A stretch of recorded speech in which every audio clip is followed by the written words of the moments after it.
New York City, Long Island, New Jersey, tri-state area, America overall.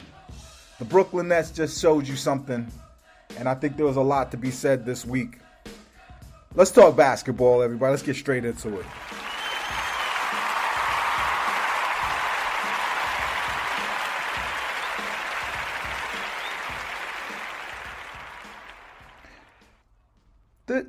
This weekend, this week was a week to have little doubts in your mind, little questions in your head, national media talking shit, wondering, can the Nets win a championship if they haven't played together? But on this beautiful Sunday, I think the Nets sent us a message, and I'm not even going to say anything. I'm not even going to get on my high horse and start talking my stuff. I'm just going to go ahead and bring my co-host Bam in and our special guest in. Bam's brother Steve. Hey, fellas, say hello to the people. Well, I'll introduce Steve here a little bit. I'll give you a little bit of background. If you think I don't like Steve Nash, wait till he gets going. So I almost want to say, maybe go to him first. Anybody who listens kind of knows what I have to say. Let's get a third opinion in here, and why don't you ask him a couple questions, and I'll pitch him when I see fit. You know what? This is a Nets fan show, and every day I'm told the Nets don't have any fans. You guys aren't from Jersey. You guys aren't from Brooklyn. You guys have long and real Long Island Nets pedigree, and your pops is like one of my favorite Nets fans in the world. He raised his boys right.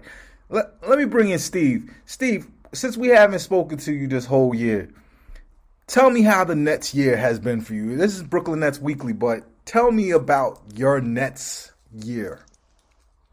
Well, for starters, having lived through the Ed O'Bannon days and the Butch Beard days, it's refreshing.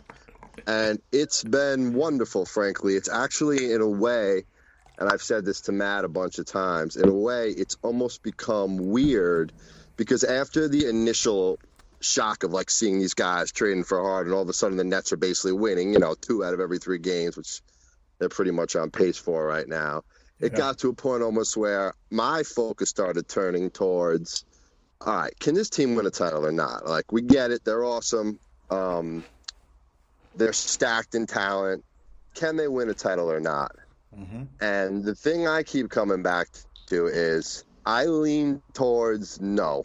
And the reason is mainly because of the coach. I don't think Steve Nash in a 7-game series can outcoach Doc Rivers or really anybody out there that they're going to play.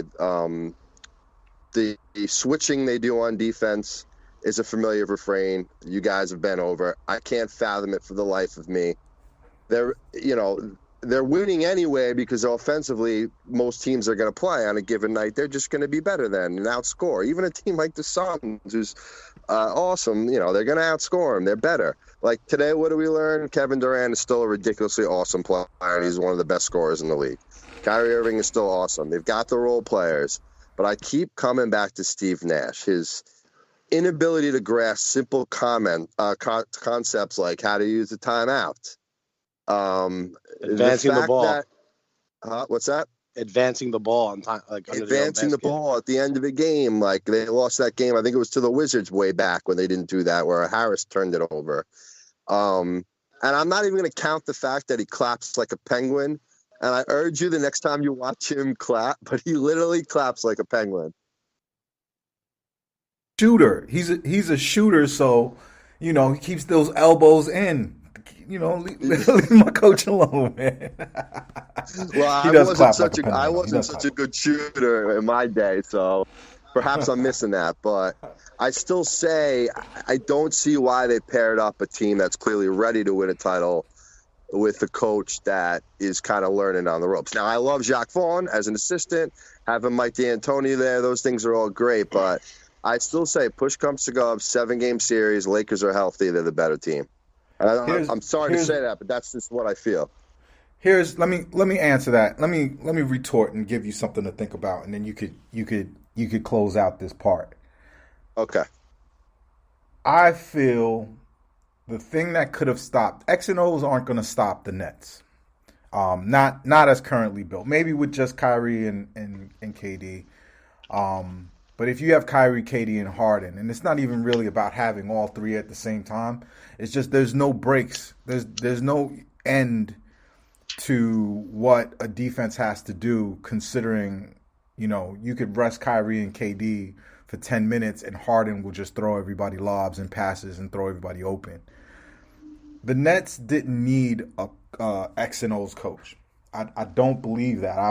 I thought out of anybody that they could have hired, that Nash was for me, and I I had my favorites, Bam. But I thought it was a genius move because it's really if you listen to those guys, Kevin Durant and Kyrie talk, they're basketball heads, and they're in their mind they think these coaches really can't tell them on anything because they don't understand what greatness. They don't understand what it takes to be a player at their level. They can't play that game with Nash. They respect Nash in a way that if you had a Thibodeau, like Thibodeau and Kyrie Irving, the season would be ruined. Thibodeau could only coach guys that are on their way out the league, and it's your last chance, and you better listen to me type of a thing. Right. But with Nash, they get to follow a leader that they believe understands basketball, that they have respect for, and honestly, I don't think there's anyone who has more hands-on experience in understanding this particular offense than Steve Nash. And then the people that they put around him is, there's some championship quality coaches there, and Ime Udoka, and I forget the other dude's name, who was the assistant coach last year. These guys have seen the Spurs win. These guys have seen winning organizations. They understand what they're trying to do. But the Nets are an experiment that we're all going to find out, really, because it's a team that plays very mediocre defense at their best.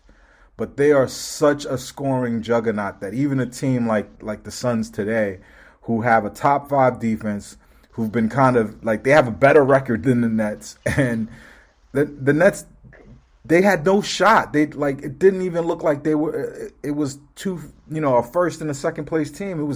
It just looked like we were playing. The Nets looked like they had another gear that Phoenix couldn't they couldn't keep going for 48 minutes. And they didn't even. But I don't even think they even went there. Even that guy, I forget what that blogger's name is. And you asked him, because he said the game was boring. The game was boring because we just was beating the shit out of them. We were beating the brakes off of that team. And so I agree with Steve in the one sense. I'm not, I don't like Nash, but I'm also a believer that I don't know how much the coaching actually matters, especially when you have an extreme gap in talent. And the last champions, 3 of them first-time head coaches, one of them an interim coach. Then Frank Vogel wins one. Am I supposed to believe these guys are all really good coaches, or are they just always on? Have by far the most talent? I don't care what anyone tells you or says to you about what happens behind the scene. Tyronn Lue is not a great X and O's strategist, classic coach. Ty Lue is not, Pat Riley out there. But they won a championship because they had overwhelming talent and the other team had injuries. Right. The Nets are going to do the same. The only thing that can stop the Nets is injuries. And you know what? I think sometimes, because I was feeling this week, I feel like the Nets are in kind of like a cruise control that we don't want to be in. We want to beat everybody. We want to crush every team. But I think the Nets, better than any group of people on earth, understand how good they are, and that a lot of this preseason stuff doesn't matter. So I have faith in that. Steve, has any of that? I agree with your. Yeah, I do. Listen, I agree with your overall sentiment of what you just said. That you're right. Okay, and I'm obviously I harp on. It's always my thing in sports. I harp on coaches. The one thing I didn't make clear in my first statement Maybe because I had a little opening jitters. All right. Hey, Was you're that safe it's not place. just it's not just the Steve Nash effect for what, and I do agree with you. Tom Thibodeau would have been a disaster if he was the coach here. You're 100% right. They got a player coach that they can respect. But what I didn't harp on enough, it's the combination of two things. It's one, the situational stuff that I think Nash has struggled with, and two, combining that with the fact that when this team finally does get healthy, we're probably now looking at the first round of the playoffs, right? God forbid there's a setback, but assuming everything goes well and by the first round of the playoffs, which we all know the Nets are going to cruise through, Harden's healthy too.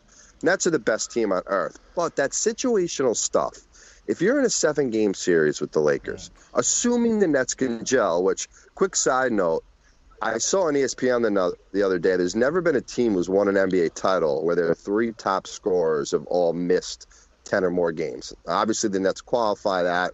I don't know if any teams have the talent the Nets have had. Can I answer that one, because that one's been I've seen that one going around.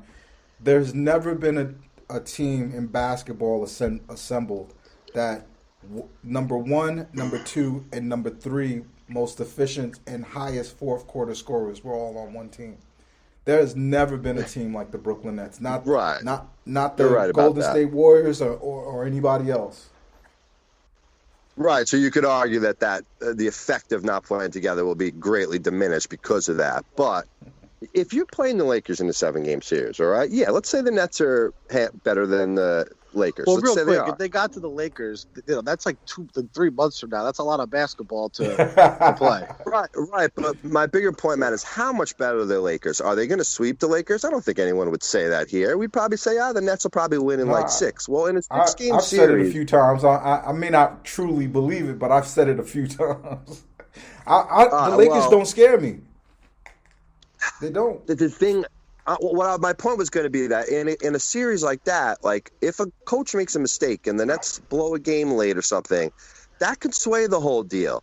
I'm not going to sleep on LeBron James and Anthony Davis. I don't think the Nets have. I was going to say the Giants. I don't think the Nets have the centers to deal with the Davis. How are the Nets guarding Davis on the outside? Well, hold on. Just sticking to the coaching thing real quick before we forget it.